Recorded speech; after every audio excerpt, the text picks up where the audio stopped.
বৃহস্পতিবার হতে যাওয়া নির্বাচনের পর তারা এককভাবে সরকার গঠনে সক্ষম হবেন বলে আশা করছেন BNP chairman Tarique Rahman. Deutsche ভেলের সাংবাদিক আরাফাতুল ইসলামকে দেয়া সাক্ষাৎকারে তারেক রহমান নারীর ক্ষমতায়ন, প্রতিবেশী দেশগুলোর সঙ্গে সম্পর্ক এবং গুম খুনের বিচার নিয়েও কথা বলেন। বিস্তারিত মাইনুদ্দিন রিপনের রিপোর্টে।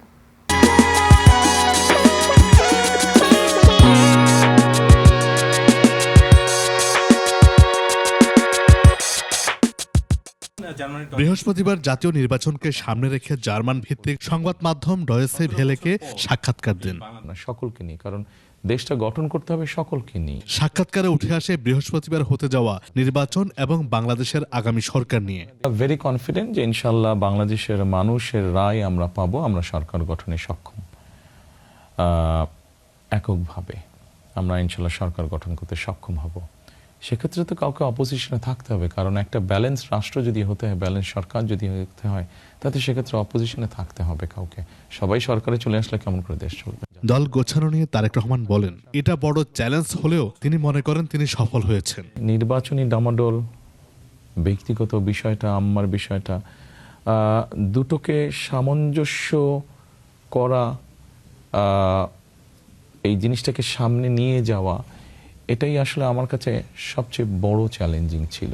আমি ব্যক্তিগতভাবে মনে করি যে হয়তো এই চ্যালেঞ্জটা মোটামুটিভাবে মোকাবেলা করতে সক্ষম হয়েছে আমি। তরুণ প্রজন্ম ও নারীদের নিয়ে নিজের পরিকল্পনার কথাও জানান তারেক রহমান। 4 কোটি 4.5 কোটির মতন তরুণ আছে, 40 লক্ষের মতন প্রতিবন্ধী আছে দেশে। তাদের জন্য আমরা কি উদ্যোগ গ্রহণ করব? একই সাথে আপনার বাংলাদেশের জনগোষ্ঠীর অর্ধেক নারী, এই নারীদেরকে এম্পাওয়ার্ড করার জন্য আমরা কি করব? আমরা সকল শ্রেণী পেশার জন্যই আমরা একটি পরিকল্পনা রেখেছি, কর্মসূচি রেখেছি, কোনো পার্টিকুলার না, সকলকে নিয়ে, কারণ দেশটা গঠন করতে হবে সকলকে নিয়ে। তারেক রহমান বলেন, রাজনীতিতে মানুষ যাকে গ্রহণ করবে তাকে কেউ ঠেকিয়ে রাখতে পারবে না, আর যাকে গ্রহণ করবে না, যত শক্তি থাকুক না কেন, শক্তি প্রয়োগ করে সে ধরে রাখতে পারে না। 5ই আগস্ট যার উদাহরণ।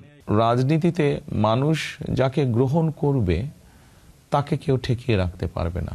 S M Mainuddin Ripon, 21 television, Dhaka.